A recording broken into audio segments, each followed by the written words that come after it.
our guest today, Nelson Nash. He is my mentor and teacher and really is so responsible for me having the business I do today, because what I am so blessed to do is to share with people this life-changing financial strategy. And if it wasn't for you, Nelson, I don't know what I would be doing. Because thankfully, I learned 16 years ago how money really works and didn't have a solution for people until I met you. It takes two to tango, so thank you very much for being there. Well, you are the author of Becoming Your Own Banker, best-selling book. You've sold over 200,000 copies and counting? 250. 250,000 Yep. and counting. And I'm responsible for some of that, right? I buy books from you all the time. A good portion. A good portion. That's right. I share it with my clients. And you have now written your second book, Building Your Warehouse of Wealth. So let's start with some of the content of the first book. For those of you out there who are not familiar with Nelson Nash's concept, it's called the Infinite Banking Concept. Does go by different names, although some names out there have nothing to do with infinite banking, although they do want to attach their wheel to the star. But Nelson, in as few words as you can, describe the financial strategy. People don't understand that banking is a vital function for everyone. It's the lifeblood of our existence financially. Someone is going to control the banking equation. Teresa, when you go to buy something, money's got to flow from you to that other party in a relatively short period of time, or those narrow-minded folks just won't do business with you. No sense of humor at all. Now, there's got to be a pool big enough from which to complete that transaction, or nothing happens. Well, we see that in everyday examples of buying clothes, groceries, and gasoline, stuff like that. Yeah, but there are major purchases out there like automobiles, home, business people.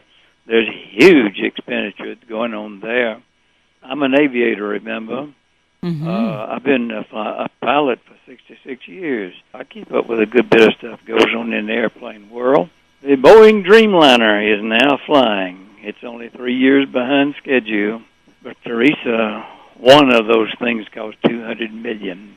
Now, all Nippon Airlines bought 52. That is a huge chunk of money. Cash transaction. Yeah, that pool has got to be there big enough to complete that transaction. But people, the everyday person doesn't realize that you can control that banking function totally at your level if you only understand the principles of what we're teaching in my books. Mm-hmm. You know, what's interesting, Nelson, I had an acquaintance share with me the concept of opportunity cost. You know, really simple way I like to explain it for my clients is, you know, when you buy a car for cash, $20,000, let's say, that $20,000 will never, ever work for you again. Absolutely. When you take the money from your specially designed specific type of whole life policy, right? You take that $20,000, that money continues to work for you. And the moment you take a dollar out of working for you, you can never get that dollar back. And that's what these people who pay cash totally miss. Mm-hmm. They've got to get educated. Mm-hmm. But, they've got to realize that something in their thought process is wrong. And that's difficult to get over for a lot of people. Well, they are. Over time, it's all education, because this is a totally different way of looking at money. And people do, I think, understand, you know, a dollar saved today is certainly worth more than a dollar that they save 10 years from now. Sure. You know, I hear every single day, oh, I wish I had started this when I was younger. You know, we all wish we had put a dollar aside, you know, 20, 30, 40 years ago, right? Well, you remember I'm educated as a forester, right? Yes, of course. Well, the best time to plant a tree was 20 years ago. Right. Next best time is today. Right. And the banking function, the ability to be your own source of financing, that's only one benefit, right, Sure. of working with the infinite banking concept. There are many, many others. I have many clients who are in their 50s and 60s, the stage of life that they're in, Nelson, they're not in the accumulation stage anymore. No. They're in the, I want to hold my money. I want to preserve my money, make sure I don't lose my money. What would you say to those individuals out there? Are they already at that stage or what? In 50s, early 60s, they are still, trying to put money aside for retirement and getting ready to retire. But their goal, when you tell them, well, you can use your policies to buy cars and improve your homes, whatever. They're not thinking that. They're thinking, I need to preserve my money. I'm not going to be spending a whole lot more money in my lifetime. I don't think that's correct necessarily, because they're still going to buy cars, but that's not where their mindset is, right? Their mindset is, I need a place to park my money that's safe so I can grow it. Well, you use the right word there when you say park your money, because that's the title of my new book, Building Your Warehouse of Wealth, that wealth has got to be stored somewhere. That's all there is to it. And the best place to store it is with dividend-paying life insurance. Now, a lot of these people that you just referring to there are buying annuities. If people understood life insurance, they'd never buy an annuity. An annuity is the reverse of life insurance. They're taking a principal sum and dissipating it over a period of time. Now, there's other forms of annuities out there that they use the word annuity.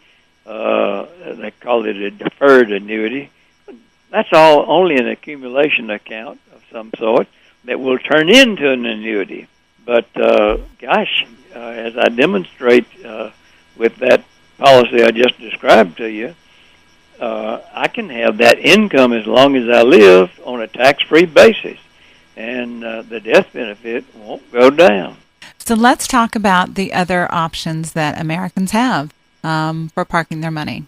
They've got the banks, savings accounts, CDs. Speak to the banks. Why isn't it safe to park your money at a bank? Well, I would never want to do it because of the fact that when you put money in a bank, they multiply that by 10 and inflate the money supply and so forth and cause the problem.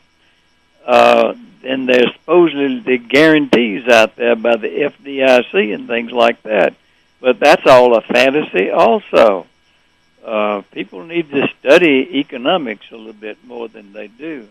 What about retirement plans, qualified retirement plans? What about that being a good place to save money? They're all functions of my of the IRS code, and I have this developed big time in my new book, Building Your Warehouse of Wealth. The subtitle of the book is revealing. It says, a grassroots method of avoiding fractional reserve banking, .. Think about it.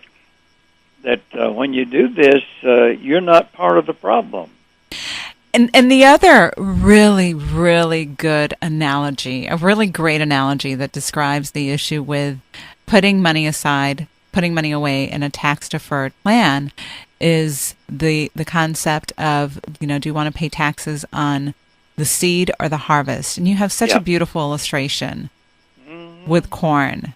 Yes, Mary likes to decorate for the season. Your lovely, beautiful wife, bride, Mary. She cleans up good, doesn't she? She cleans up beautifully. Yeah, anyway, she likes to decorate for the seasons. November of a year ago, I'm at the breakfast table and I'm drinking coffee, and I noticed little pilgrims and little pumpkins and a couple of ears of corn with the shucks peeled back on the center of the table. Oh, I don't know what made me do it, but I picked up one of those ears and I went down one of the rows counting all the kernels of corn. And then I went around the ear of corn doing the same thing, and I did some third-grade arithmetic, multiplying the rows by the amount on each row, and it was over 500 kernels of corn.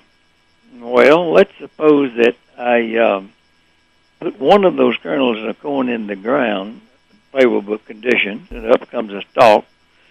Got to have other stalks around there for this to happen. But out of that one stalk came 3 ears of corn. Well, one seed, one kernel of corn, produced 1,500 plus kernels.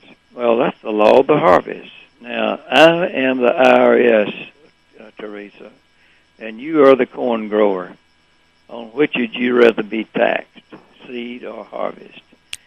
Everybody says seed. Yeah, but every tax-qualified plan is predicated on exactly the opposite. And why people get suckered into that sort of stuff, I'll never know, except they've never thought it through. That and the immediate gratification of not having to pay taxes. It's tough. I have the same dilemma. My CPA, who has sat through your seminar, right, your workshop, he is very aware of my thinking, and every year, it pains him. I know. We have these discussions, and he's like, you're paying so much in taxes, and it pains me to write the darn check. Nelson, I am all about educating my clients. I share, and you mentioned that I buy probably more books than any other advisor in the country from you. I'm all about getting those books in my clients' hands, because the more educated they are, the more they understand that the conventional financial wisdom that is taught to Americans is wrong. Yes, always has been and always will be. We're living proof of that statement. How many Americans are living in financial peace? Yeah, very, very few. Very, very few. Very few. And thankfully, and I go back to, thanking you for this, for giving me, teaching me this strategy so I can teach others, because thankfully, I only have happy clients. I only have clients that know their policies and their strategies are growing every single year. They have access to money when they need it. They have flexibility in with their money. It's such a beautiful thing. And without your counsel, without you going through the pain and the bruises that you suffered many, many years ago when you would explain these concepts to people and they would look at you thinking, this man is nuts. If you hadn't gone through that pain, I wouldn't have the practice that I have today. My clients wouldn't be experiencing the financial peace that they do. Well, I thank you for your thought process there, but as we started out, I told you that it takes two to tango. Without you or someone like you, I am nothing. I know. All but, right. Heartfelt gratitude to you always. Because I had the easy part, Nelson. You had the tough part. Yes, but this is fun now. So there's nothing more rewarding than to be 81 years old and this be the best time of life. And it is the best time of life for you. No question. You travel more than anybody I know. You're an evangelist for this concept. You have so many friends that just love you and just admire the heck out of you. And you're so wise and so smart. So, well, there's nothing more rewarding than to see people work themselves out of darkness. Many blessings. Hugs. Well, thank you for the opportunity. And we will speak soon. Bye.